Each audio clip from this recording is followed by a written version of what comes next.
Welcome to the InitiativeOne Leadership Podcast, where we help leaders maximize their impact and transform their lives. I'm your host, Nick Nyber, and today we have Dr. Fred Johnson on the show here today. Dr. Fred Johnson is the CEO and founder of InitiativeOne, and today's episode is going to be the Q&A episode where we answer your questions and we talk a little bit about what's going on in the workplace and how can we help other organizations create that healthy work environment and overcome some of those challenges.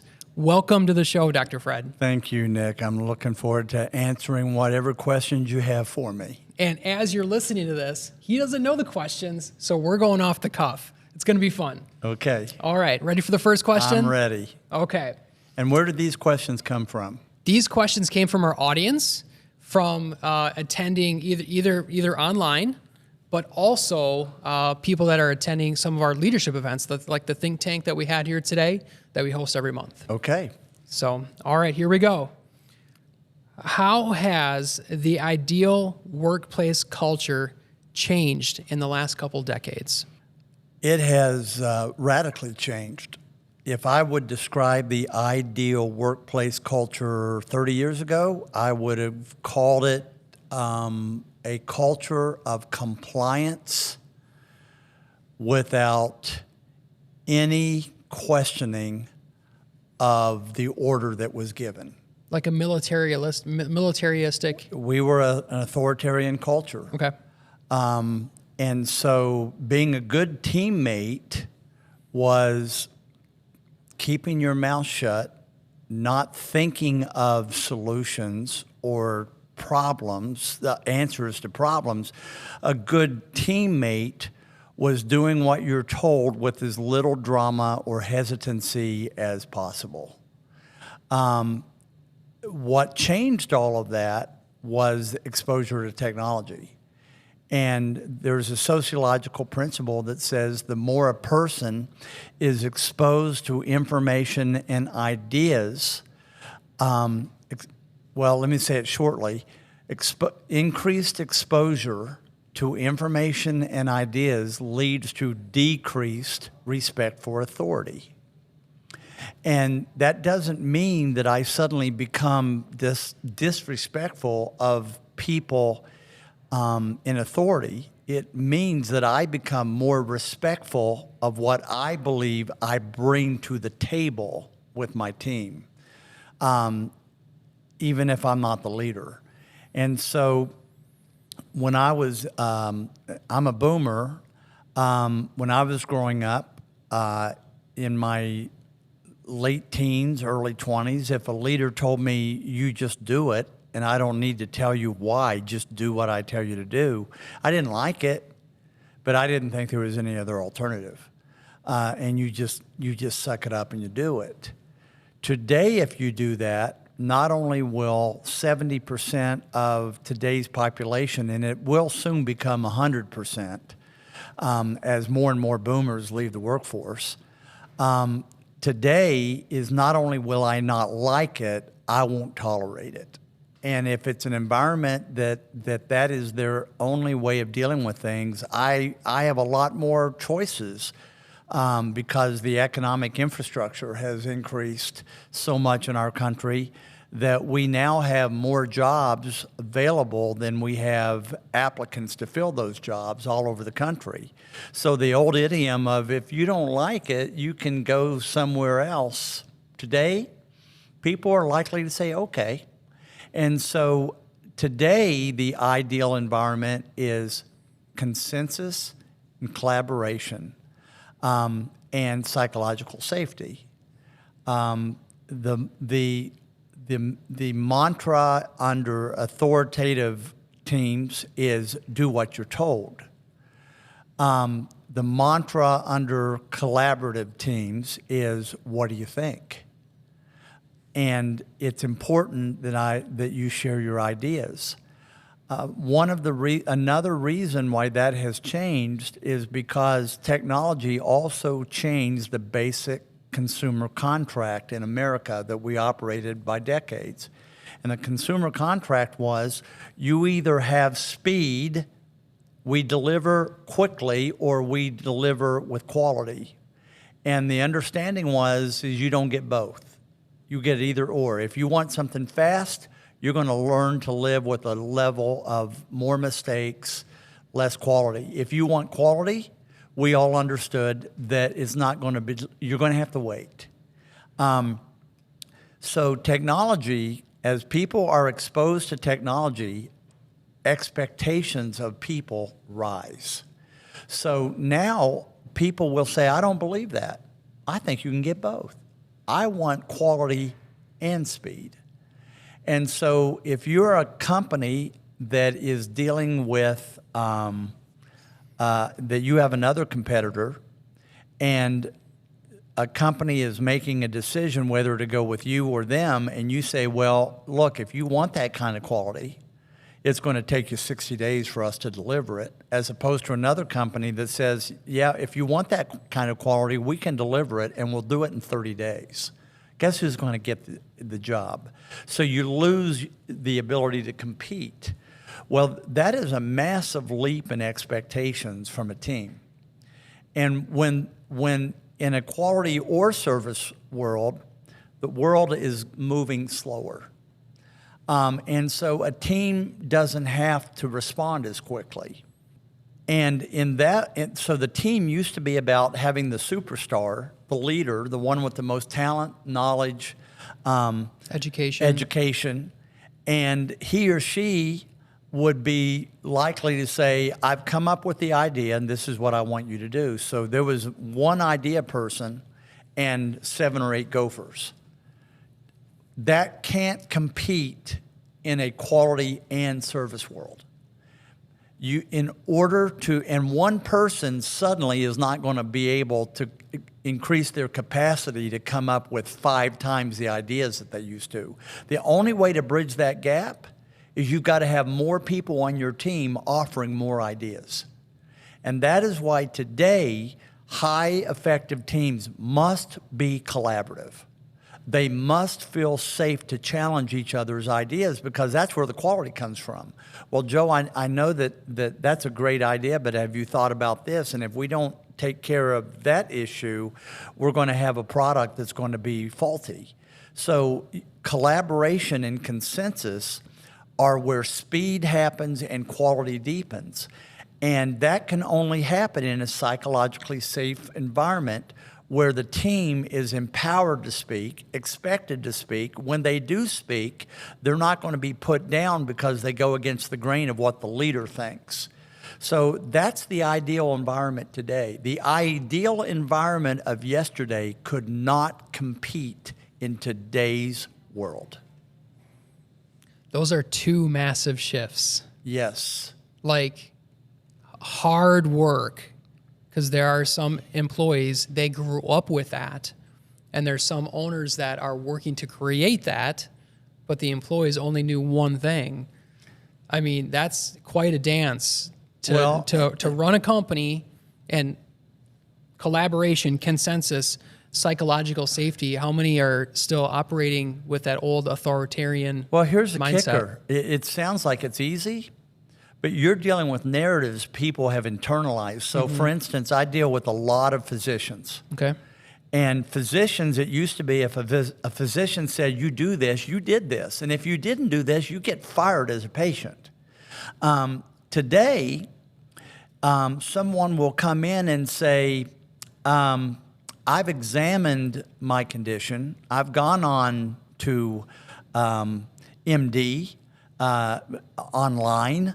I know the symptoms. I also know the drug that I want to take.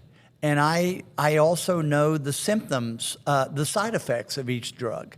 And now it is a partnership as a dialogue. And so I'll see, I walked into one physician's office and he had a great big bold statement that my degree did not come from WebMD. Well, that's an arrogant statement, but what I've found is that if your sense of identity comes from the authority of telling people what to do, And now we have people whose sense of identity is, I want to participate in the idea. Those two people will clash. And we have many docs who are leaving the field because they feel disrespected, because they see what we're teaching as ideal, collaboration, consensus, and pushback, as ideal. They see that as a show of disrespect. And I tell older docs that as long as your patients are asking those questions, it means that they trust you. Today's environment, employees will ask those tough questions when they feel safe to ask them. If they quit asking them, it means they've lost trust in you. And there is a disconnect already that is happening. And so you have to begin to work on your own sense of inner story about where your value comes. And so there often has to be some deep inner work for me to make a shift from being comfortable in an authority background as opposed to a collaborative background. It is a lot of internal work. You just don't make that shift overnight. I wasn't totally sure where you were going when you started talking about technology, but when you use that example of how consumers are so much more educated today, that it's almost as if when someone's about to make a purchase, they've done 6 months of research. It's no longer like, hey, this is A or B. It's not that anymore. And that's just a purchase. We're talking about the workplace here, but I can definitely see where you're going with that for the technology. Well, look at it, teachers. I mean, every profession that used to be, they're the professional, don't question. Education, every teacher will tell you how their world has shifted. It used to be Johnny got in trouble, and because Johnny got in trouble, the contract was Johnny's going to get in worse trouble when he gets home. Certainly that's what happened to me. Today, it is Johnny got in trouble. Okay, I'm going to go to the school and see if Johnny's teacher handled this well. And if not, I'm going to participate and make sure that never happens again. So you've got to have an agility and a level of self comfort and inner security to lead in today's environment that you did not have to have 30 years ago. So it's so different, and whether it's the manufacturing facility, you're talking education, there's lots of changes. Yes. Lots of changes and lots of hard work. Next question. Okay. Why is influence so important for leaders in today's environment? Well, it's somewhat linked to what I just said. It used to be authority was all you needed to have to be a leader. Mm-hmm. And because of people's exposure to infinite ideas, everyone sees themselves as an authority. So people aren't impressed with how much I know. People aren't impressed with how many degrees that I have, because someone will go, well, you know what? I can go to the internet and I can learn this all by myself. And so the shift today has moved from power to influence. And so here's what that means. Power today is the gift of your followers to choose to follow you because they believe in what you're saying or what you're modeling. That choice to follow is because you have influenced them. They have chosen to allow you to be influenced. And so true power today is the gift of followership. And that doesn't happen unless I have the ability for people to open up their minds and take in what I'm saying and think on that. And that is influence. And influence, it happens when people trust me.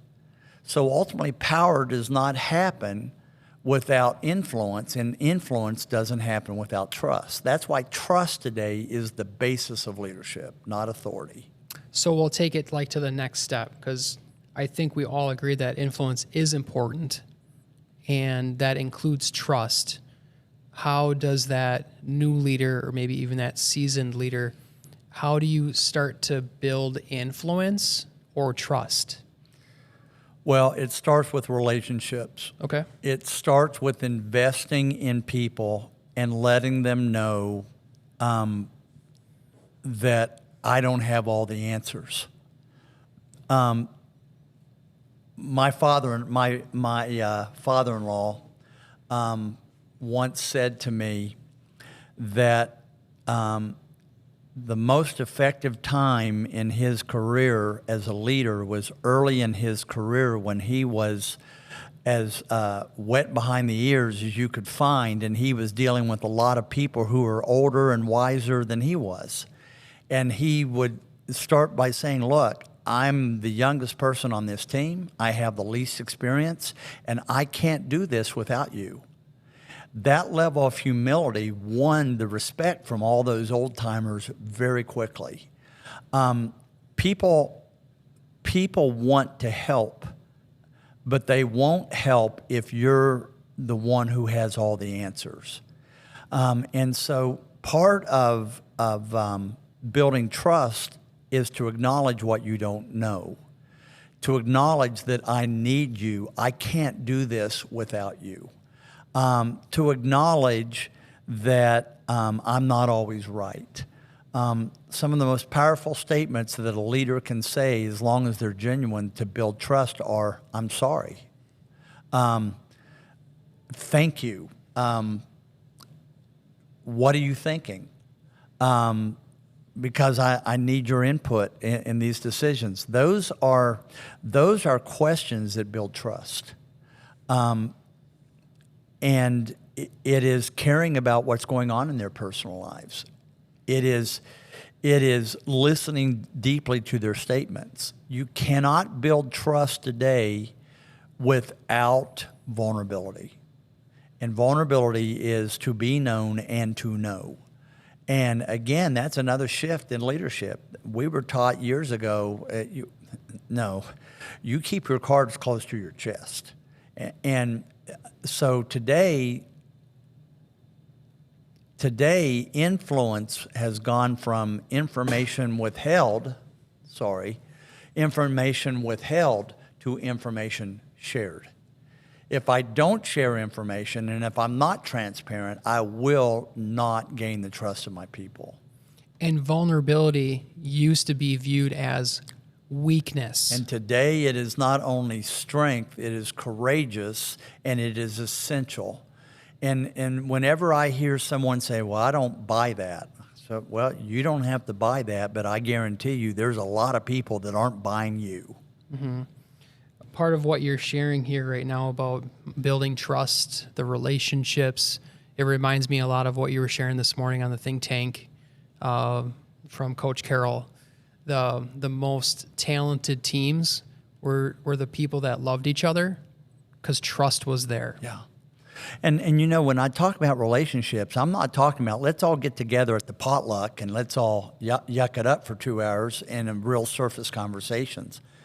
Ultimately, you got to today, relationship building requires you to let your guard down.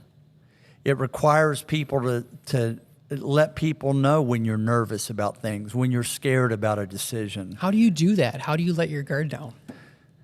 Well, honestly, I was working with a group yesterday, and that very question was asked. And number one, it begins with an acceptance that your guard is up. And typically, you find out your guard is up because people aren't following you. I won't trust someone who has their guard up around me all the time. I was working with a school district, and the principal was having trouble getting people's assistance with leading that school.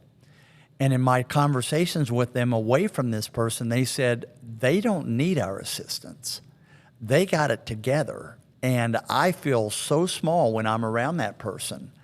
And this person had no clue, and she was struggling. She wanted to quit the profession because she felt all alone. And my counsel to her was, you are all alone because you have projected yourself that you don't need anybody. No one knows your struggles. No one knows your hard days. No one knows your mistakes. And so when you keep your guard up, you end up being an isolated leader. And when you're isolated as a leader, eventually you quit becoming the leader. Mm-hmm. And so vulnerability in relationships has just been real with people. And taking a risk, admitting your mistakes. I mean, I got in front of a think tank today and admitted one of the biggest, most embarrassing things that I've done in 35 years. And that was really hard for me, but I need that outward admission of my mistakes to keep it on the table for myself. Mm-hmm. I can't become vulnerable with a team without accountability from a team.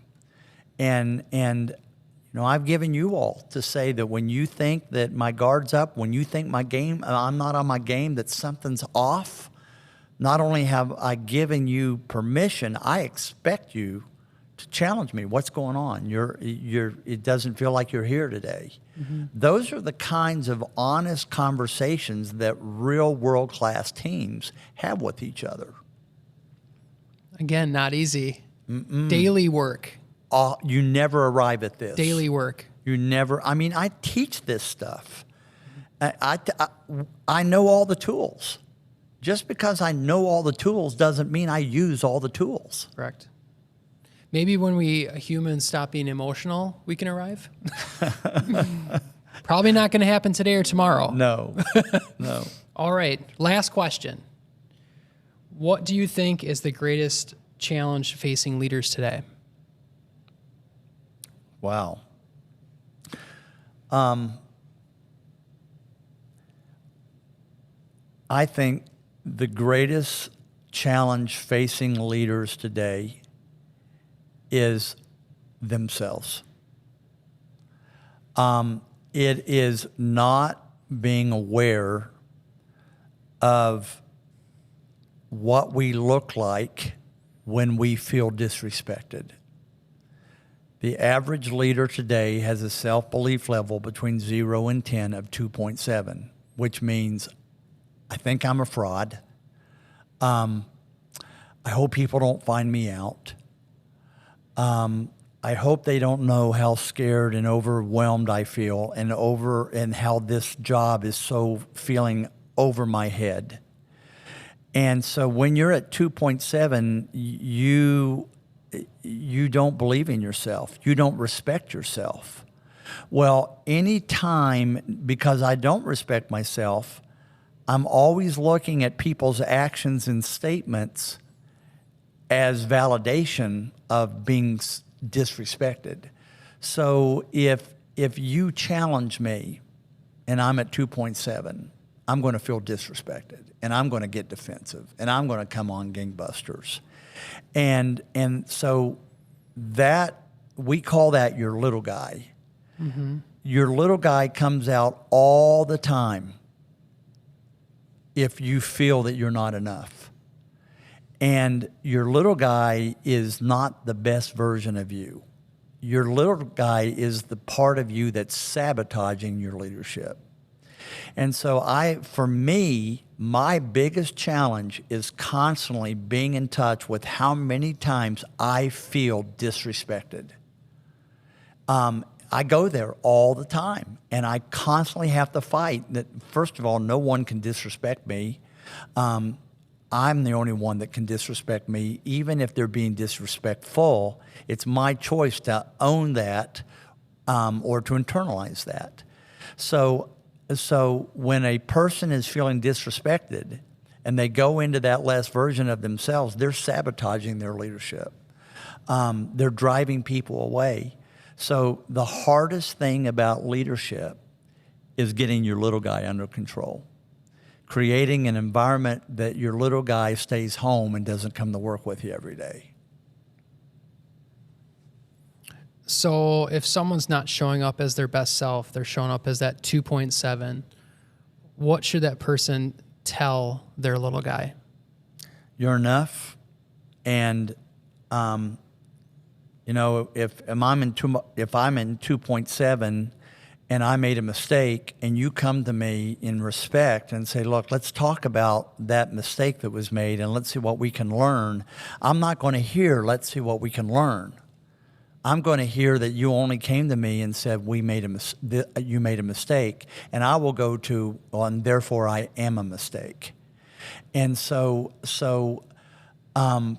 it's a constant awareness that I'm enough, that mistakes don't make me a mistake, that owning mistakes are actually an act of strength. And then asking other people to hold me accountable when they see that. And my team knows what I look like, and we call him Little Freddie. My team knows what Little Freddie looks like. We all know what our little guy looks like, Fred. Yes. We talked about this. Yes. Like we all do, not just you. Yes. And so a healthy team, whenever someone, that side of us is coming out, they're giving you information that they don't feel safe. And at that point, as a team, we say, hey, what's going on? Because are you feeling somehow disrespected? Did I say something in a way that's causing you to feel disrespected? Because that was not my intent. Let me reset this conversation. Let's start over. So that's the level of candor that really world-class teams have with each other. It goes deep. It's more than goals and objectives for this quarter. Correct. The greatest challenge that leaders are facing today is themselves. It's overcoming their insecurities that bring out their child self in which we are out of our league. The little guy tries to keep us safe by actually driving people away by our behaviors. And it's not helpful, nor is it effective. It's shooting ourselves in the foot. Right. And if someone is listening to this and they say, what a bunch of bunk, they're probably the ones that need to be listening to this the most. That last question was a doozy, wasn't it? Yes. Well, they were all doozies. And I felt like each of them were connected, each in a way as well. Yeah. I feel like it's all about discovering your inner self and becoming comfortable with who you are. You can't lead other people if you're not comfortable with who you are and if you don't know who you are at the same time. Knowing where your value comes That's from. right. You are enough. Thank you for answering those questions and on the spot, mind you. Thank you for that. And if you are watching this right now and you got a takeaway and something that you want to share with us, go ahead and leave a comment below. 2 things real quick here before we end the show. Number 1, our goal is to reach more and more people, and the best way that we can do that is by sharing this with others. If you heard Dr. Fred share something that you think either impacts you or someone that you know, go ahead and share this with someone else. And then also, leave us a rating, leave us a review. By doing that, that gets more people to hear this message from Initiative One, and it helps us impact more and more people. We appreciate you so much for listening and joining us. And remember, leadership isn't what you do, it's who you are. Thanks for listening.